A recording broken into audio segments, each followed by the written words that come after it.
各位朋友們，今日嚟替大家介紹一下我哋華發世紀城4期嘅一個頂樓嘅複式。咁呢度咧一共係2040尺嘅，業主咧係花咗150萬過去裝修嘅。我見到我哋成個餐廳同廚房全部剝穿晒，跟住咧就係南北通透嘅，成個廳咧非常之大咧，而且加埋我哋嘅一個呢啲 sofa 都係幾萬蚊買一套嘅。咁我哋呢度係做咗4間房。有3間睡房，呢邊咧就係一個客房啦。後面咧就另一個陽台，跟住咧就嚟到我哋主臥。我哋主臥咧就係最大嘅驚喜啦。呢邊咧就係我哋嘅衣帽間位置啦。左手邊咧就係我哋帶埋浴缸嘅一個洗手間，仲有我哋嘅汗蒸室嘅，非常之舒服。咁嚟到我哋一個瞓覺嘅地方啦，瞓覺呢個度咧就係我哋電動嘅一張床嚟嘅。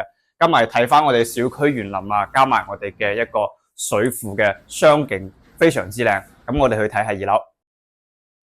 咁嚟到我哋2樓啦，我雖然話係4間房，其實佢只做咗3間睡房嘅。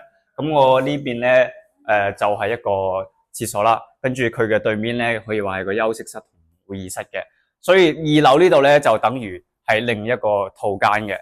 後面咧延伸住我哋一個非常大嘅花園。咁因為呢度咧係一個頂樓噶嘛，咁我哋成個花園咧都係我哋自己一個享用嘅。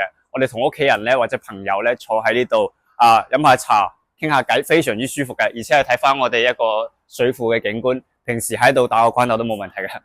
如果對呢個單位係感興趣嘅話，可以喺評論區扣3個6啊，或者 PM 我 send 資料俾你睇下。